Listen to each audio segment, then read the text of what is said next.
All right, so welcome to the Monstrousitous Minute, episode 8. This is an impromptu with Coach Dave. Dave, introduce yourself. I'm Coach Dave. I'm the Director of Strength and Conditioning for women's basketball at Governor State University. Very cool. And who's the primary sport that you deal with? Basketball and only basketball. So it's a pretty good spot. Yeah, I can agree with that. It's pretty good. I have one team, one responsibility. 5 years in, and I just got weight room this summer. So our old racquetball court, we were able to get 4 racks, 4 benches, 4 bars, plate weight, rubber flooring, and then I got a bunch of jump boxes, the Velcro ones where they're like 224, 218, 212, 29, 26, and 23s. I think is what I have. Okay, something like a lot of inches. Yeah, I have 2 that I can set at 30 and 2 that I can set at 33. Something like that. Do they stack up? Huh? Can they stack? Yeah, I can stack them higher than that. That's just try to have a stack at each rack. I got you, man. That's awesome. So me and Dave talk almost every day. Yes, we do. It catches me. Actually, I try to catch him and annoy him on my way to pick up my son from practice normally. To or from. It gives me something to do to try to stay awake. So we've talked a lot about training recently. We've talked a lot about life recently. But Dave has I think the word is goal, like a life goal, like a professional life goal that he has, and he's kind of set forward for himself. And I want you to talk a little bit about that. Like, what's the academic goal that you kind of set for yourself? Trying to think what year I started teaching. Fall of 21, I started as an adjunct professor at a local college, North Central, the national champion North Central Cardinals for football and women's wrestling. Second place for men's volleyball. So I started teaching exercise program design there, which is the capstone class before my students would go do their internship. Realized I love teaching. I did that for 4 semesters. So my goal is to go get my PhD in biomechanics. And I would like, with the changes in the pipeline for the CSCS, I would like to be a strength and conditioning program director where I still coach a team or 2. Mm-hmm. And I really oversee the interns as they're going through the internship hours for that degree, as well as teach probably the higher level strength and conditioning courses. Cool. And speaking from someone that's gone through exercise science programs, a lot of times you're lucky if you get someone that actually has lifted a weight. It used to be where, like when I was at Northern Michigan University, starting a master's program, our guy that taught the exercise program and the periodization off the periodization book, he was a cross country skier. Like, he never lifted a weight in his life, and he admitted that. So when we would kind of bring presentations forward, and how we would set up an annual plan and how we were actually doing our annual plan, like, he would agree, but he's, he admittedly said, I don't know what I don't know. So it's nice to have people that have been there, done that, and have seen many different sports, because you've under me, you saw several. Football, baseball, men's hoops. And then your own. Volleyball, softball, women's tennis. The only team that I didn't help with was women's basketball, because they typically were in the weight room when I either had softball or tennis. Yeah. Don't forget to do your push-ups and your sit-ups.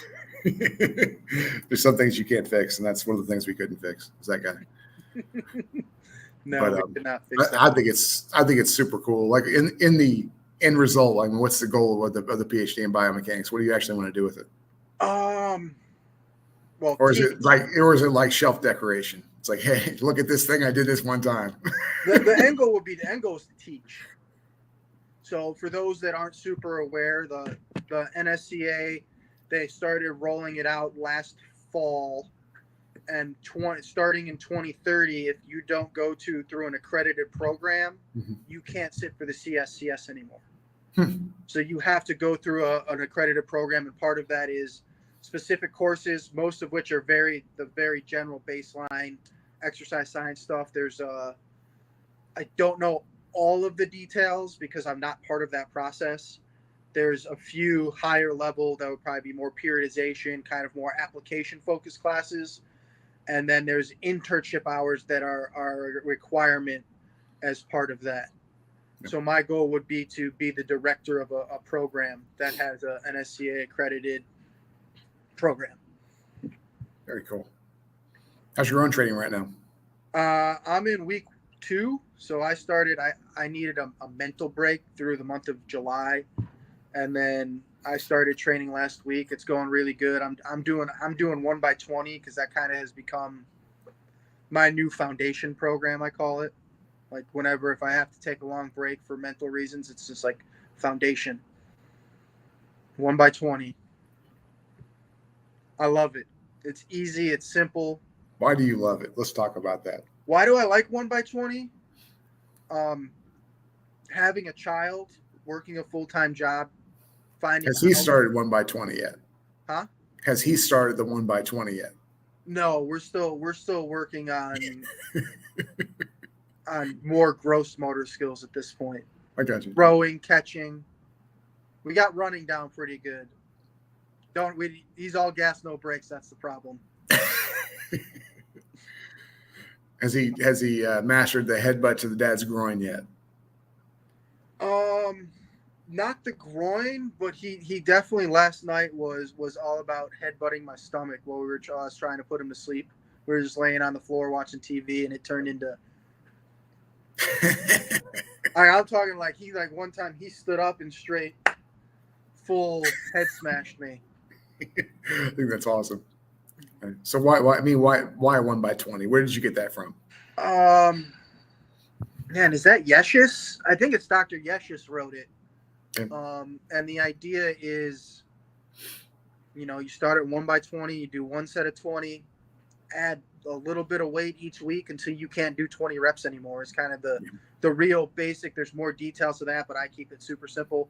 1x20, add more weight so you can't add any more weight, and then you can either switch the exercise out to a new variation or drop the reps to 18 and rinse and repeat. I believe in the book he says do a set of 14, and then when you can't do 14 anymore, you do a set of 20 and a set of 14. Mm-hmm.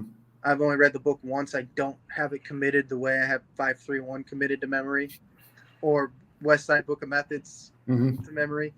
But it's like training. You kind of take the principles and the principles of that foundation and apply them how you see fit to your training.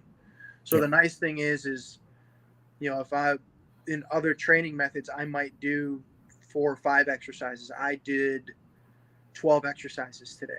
Oh, geez. And it was still, my workout probably took me 45 minutes. So I did squat, bench, RDL, overhead press, GHR, row, calf raises, pull downs, hypers, biceps, triceps, abs. And so then on my other day, every major muscle group, right? Every major pattern, more or less.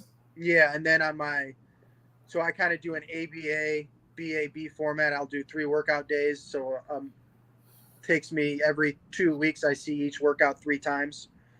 So my other day of the week is more unilateral focus. So I'll do split squats, lateral squats, single leg curls with the cable, single arm row, single arm pull downs. I'll do rotational core stuff on that day. I'll do single arm bis and tris. So that's kind of how I decided to split it up, is unilateral, bilateral days. Yeah. I started up the new Monstrousitous University, and I run the AB setup.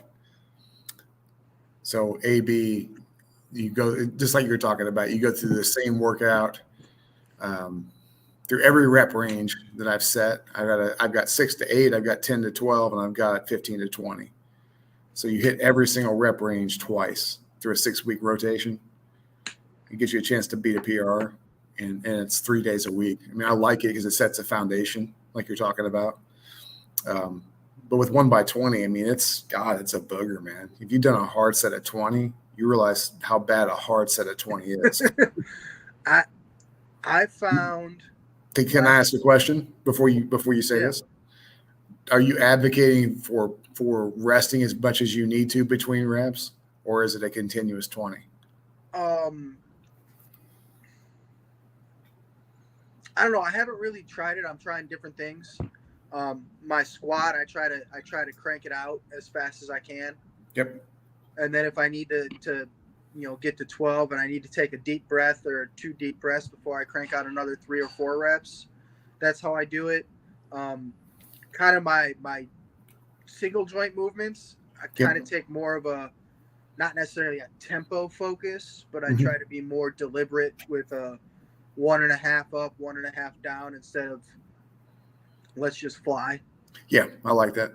Because people forget how much slowing a rep down can actually contribute to building strength. Yes. Especially on the downward portion. So I got in not an argument, but I've got a gentleman that's putting together a page for me to describe this body weight program that I've set up, and he's rolling out our sales page today. And he's like, Jeff, because he's from the country of Georgia, so his English is he's a little wonky, Yeah. So he's like, Jeff, your picture of the eccentric doesn't match, and for me, it's the bottom portion of the dumbbell bench, eccentric, fully stretched. And he's like, it doesn't match. I don't understand. To me, it seems like it should be all the way up. And so I was like, oh, no. The eccentric is as you lower something or come into a full stretch. So finally, after like 10 messages, it got through that it's about the stretch. Right. But I think there was some confusion there. But focusing on an eccentric, I think Charles Poliquin talked about this, was if you want to increase your concentric or your up phase or your power output, focusing on an eccentric, a solid eccentric tempo is the fastest way to do that. You think so? Don't you think so? No? I mean, yes and no. Okay, well, go ahead. Why do you disagree? So you're wrong. Theoretically, depending on what research you read and where we're at. I remember growing up, the eccentric was really important because mechanical damage was a huge component to hypertrophy. Yes. And a bigger muscle has the ability to be a stronger muscle. Yep. So that was a huge component. I don't think that is entirely as true as we thought it was in the past. Why not? Dude, I'm so behind the game on staying up with what Brad Schoenfeld is saying regarding muscle damage and time under tension for hypertrophy. Yeah. That I think there's a component of that is true, but it's not like the end all be all like we used to think it was. Yeah. Also, with an eccentric, you can use more weight on an eccentric that you can on a concentric. So that's where things like weight hangers, I can't think what they're called. Weight releasers would come in handy because then you can overload the eccentric for a rep and then explode up, and you could do multiple more reps after that, or you could do it. Now I can't, or you can cluster it. Yeah, I don't know. It shouldn't the goal be through increasing time under tension. Tension's the key word, I think. So it's more of like the overall mechanical tension of the set, right? Keeping a focus on a muscle group. And to me, that makes the most sense if I slow down and I'm deliberate, I can feel something work. And plus, muscle damage is something that we want to a certain degree. I'm not doing 6-second eccentrics all year or even 3-second eccentrics all year, but I think control of the weight allows you to be more deliberate in the delivery. I know if you go look at the stuff Cassim and Adam put out in the past, they've switched from time under tension to time under significant tension. So the load also becomes an important factor, right? I could do 100 tempo reps with a 5-pound dumbbell, but that doesn't mean I spent a lot of time under tension, but was it significant enough to get the adaptations I need to actually produce hypertrophy? whether that be neurological, biochemically, changes in muscle structure and the actual structure of the fibers. So you're much better on this stuff than what I am. Like I'm a 20,000 foot view guy, and I could sprinkle in a detail. But Right. if you're asking me to talk about what changes in a muscle cell and this and that, I could care less. If you want the PhD level on muscle structure and function, Andy Galpin. Yeah. Well, that's basically his research. And Brad Schoenfeld as well. He kind of more geared more towards the hypertrophy side of the spectrum, where I think Galpin is more kind of general muscle function and structure, but kind of a focus on the athletic side of things. Yeah. Cool. So let's go with the athletic side of things. What do you think the key is to producing the best possible athlete from a training standpoint? Are we ignoring the skill component of playing a sport in this question? Yeah, we are saying everyone is level playing field. Same genetics, as genetics is king. I don't think genetics matters. It's level playing field in terms of skill and size. Height, by that I mean height. Take basketball. We'll put men's basketball in there because women's basketball isn't really a sport. So it's something that people do, but it's like who's going to pay to watch that? A lot of people. Yeah, and those people are there because they want to see the men's game later. They want to see people dunking each other's faces. They're not there to see Brittany Griner as a tranny. Easy now.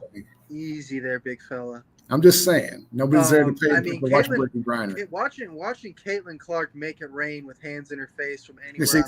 I think that's impressive. They ought to put her on the court with Steph Curry and watch her get lit up.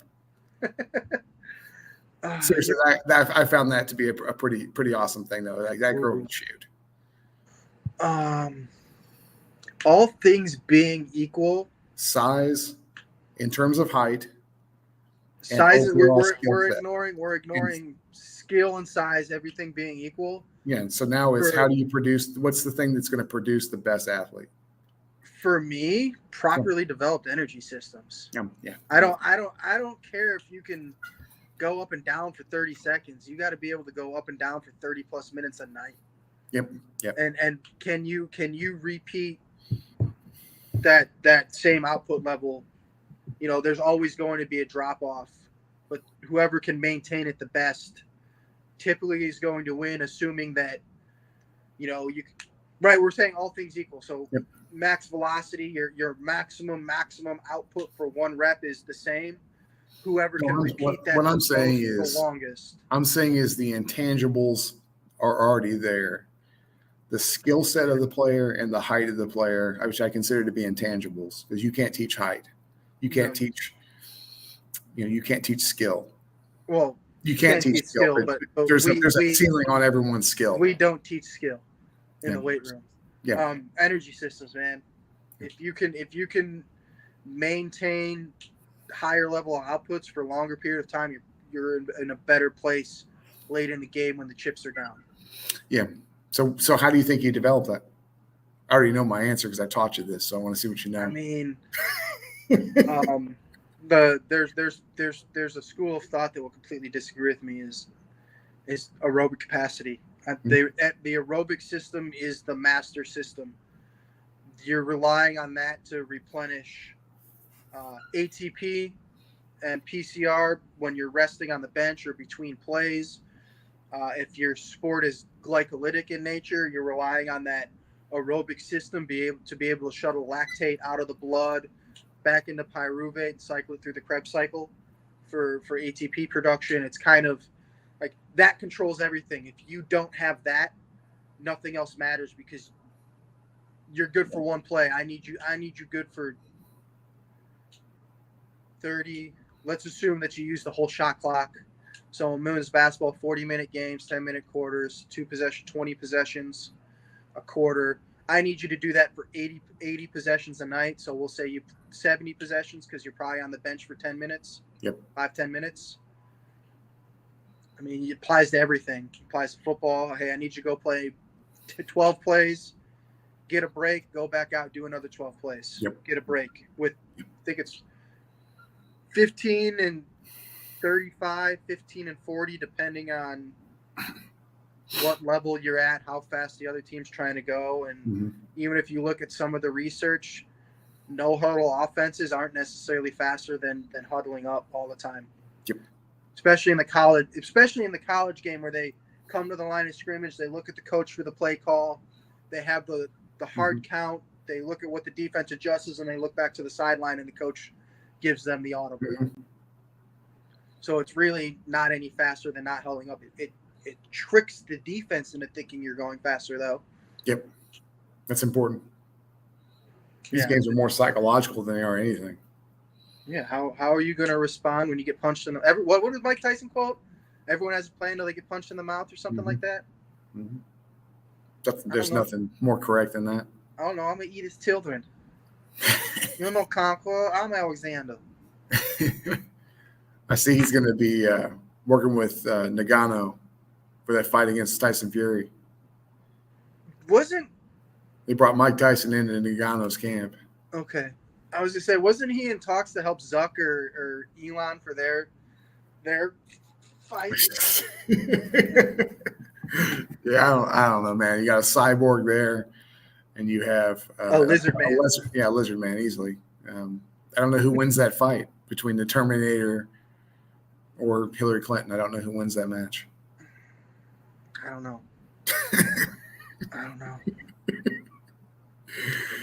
But I don't know, man. Like, I think like training is probably one of my favorite things to talk about. And I feel like you're one of the few people that I can talk about it with, and you understand what I'm trying to say. Well, it only took me 9 months to speak your language. It's one of the most intriguing things because you could find out what someone's psychological makeup is by what they can take. I talked to Scott Stevenson on the last one of these. Ooh, that's one of my favorite programs I've ever ran. And we talked about like the psychological aspect of it and like how you choose a program that kind of matches you. And it's really kind of a take this thing and take that thing, and you just got to try to see what you really can do. But under like the strength conditioning sphere, like as an athlete, you're stuck with whatever it is that they give you. And it's up to them to understand if they're giving you the right thing or not. So I think that's one thing that's really funny is because you can get these guys that have been into programs, and if they really loved what they did, they stuck with it. And if they found it to be torturous, they'll never go back. But they don't have another flavor to try, you know. That's not like Baskin Robbins. It's you got what you got, unless you had another coach come in. I would like if I ever have access to the right equipment again, I'd like to go back and rerun spring 2011 SEMO football again. Yeah. I ran that 8 weeks leading into spring ball. And about week 6, I wanted to fight you every day. That was bad. That was tough. It was PR City, though. Yes, Colt with his walking 600-pound squat. I mean, what did Kip hit? Kip had to be pushing mid-5. I don't remember what his was. I could go look it up. I could pull the numbers. I bet you it was mid-5. So he PR'd in season. Him and not Borum. Who was that other linebacker? Didn't really play that much. Not Pfeiffer. He didn't play that much. I think he quit after 2010. Got me. Sorry, I feel like his name starts with G. I can picture his face, but I can't picture his name. Yeah, I got you. Because we had 2 or 3 guys PR in season that fall when we, won. We had quite a bit of that. But like it's with those guys, it was a tightrope of how much running can they manage. That's ultimately the goal. You got to be able to go out and you got to burn. And you got to burn, and you got to be able to push a load when that matters too. I missed all of the conditioning that spring because I had I had volleyball or softball in the weight room during your during football conditioning. Yep. But I'm pretty sure it was what 90% of the time you did nothing but tempos. For conditioning days, but we had speed days also. So speed days were like we would do Speed that days. before lift. Before lift would be speed. Right. So Monday, Wednesday, Friday were speed days. Tuesday, Thursday was Monday, Friday. Yeah, Monday, Friday. Monday, Friday was your speed First day, last day. We never did agility. We have with the Pee Wee team I'm coaching, the defensive coordinator said, "What can I do to make these two kids faster? What kind of side to side stuff can I have them do?" I looked him in the eyes like, they need to go faster straight ahead. Like that's what matters. If you want to get them to go faster side to side, you teach them the specific patterns that you want them to go. Are you coaching Kyler or Wyatt? Kyler. Okay. Truly Pee Wee. Okay. So for me, it's kind of a silly thing to be like, oh, I want to get a 10th faster on a 6-year-old. Well, he needs to be a better player. You need to teach him how to be a better player. So to me, it's more about the actual skill and being able to bang than it is anything else. So for me, I've trained 5th through 8th graders, and I did a speed and agility camp with 5th through 8th graders and high school kids. This is a couple summers ago. So with that younger age group, the biggest issue I saw in speed development was relative strength. Was the kids that struggled to get faster weren't strong enough to produce the forces they need to be in good position to run faster. Where the kids that had the relative strength took off, and with the high school kids, man, we just had fun. Yeah. Kind of, hey, so my method for speed, agility, and quickness, right? So big thing in my class, there's change of direction and there's agility. Most coaches only train change of direction. They don't train agility. So the difference is change of direction is the ability to stop, start, change direction, a locomotor pattern, or a combo of the two, where agility is doing that in response to an external stimuli. Yes. Yep. So most people, it's boom. So my methodology of how I teach it is I teach how do we stop? How do we start? Like, how do we get in and out of these positions? And once you've mastered that in and out of that position, now let's go play a game and then apply that concept. Yep, I agree. That's one of the things I actually talked to him about.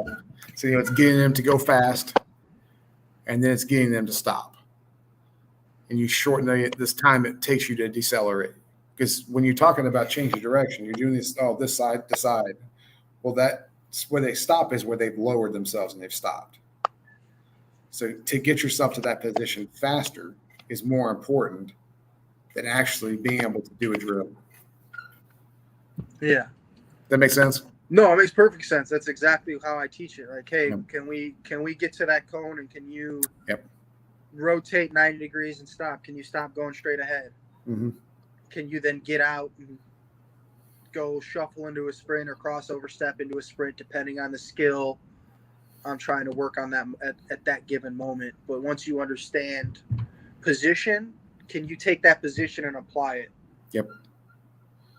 I like that, man. Simplifies the whole thing. I think I stole most of that stuff from a guy we used to work with. Adam? Yeah. Yeah, probably so. Yeah. I mean, I've kind of molded it and adapted it into my own, but a lot of the way I teach things came from him initially. So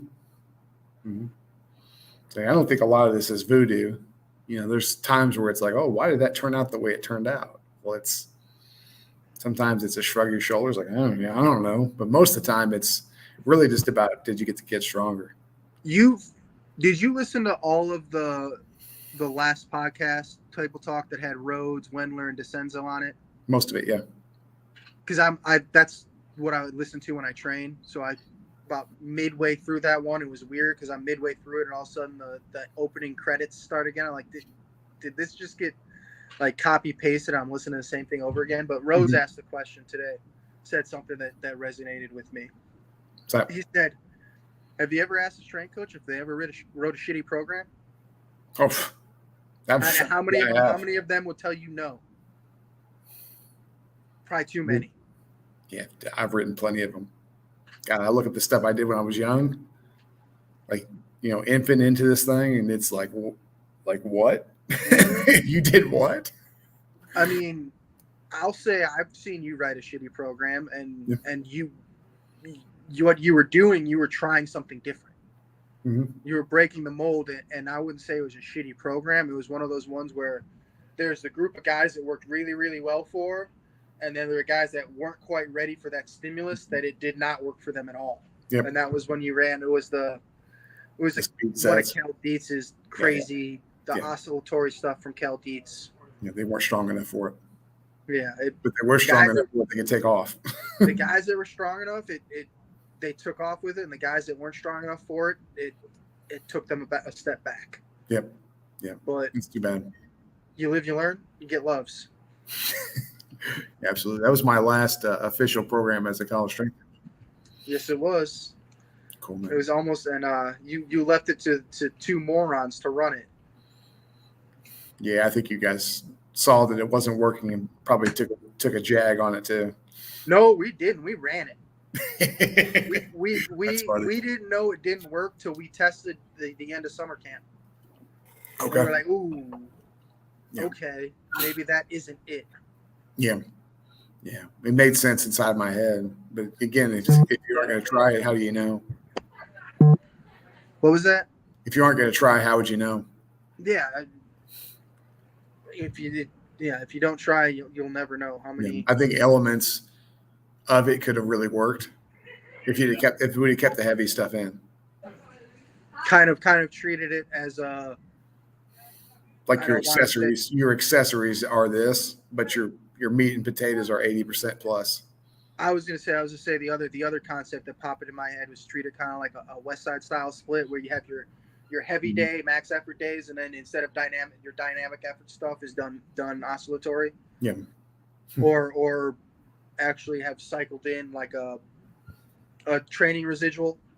Yeah. I'm with you on that. I'm with you. I mean, depending on your philosophy. If you're a concurrent guy, you do it one way. If you're a block guy, you do it the other way. Yeah. It depends. See? Man, I got to cap this one. I got an open house I got to do. You don't know. No, you're not going out to practice tonight. Find out who's a war daddy. We got canceled for tonight because of potential rain. The potential rain. I will, because I found it again. I will send you my attempt at doing the one-man thrill ride alumni game video. I'll send that to you as a reminder because something I said in there has to do with the rain. I think that's funny. Yeah. I think that's funny. I want to give you an update on my King of the Hill episode for last night. It was the one where Cotton dies, and it was. You've never seen that one? No. No, he got attacked by a Japanese hibachi guy, and he jumped on the grill after him, and his shoes started to melt, and then he fell on his back, and the shrimp fell in his mouth, and he's allergic to shrimp. So that put him in the hospital, and then he died twice. I killed 50 men. I watched the I watched the Y2K episode with my kid last night. Awesome, man. What season's that? 4. I got you, man. Well, cool, dude. I'm gonna check it out. Good talking to you, brother. Later, man. Bye.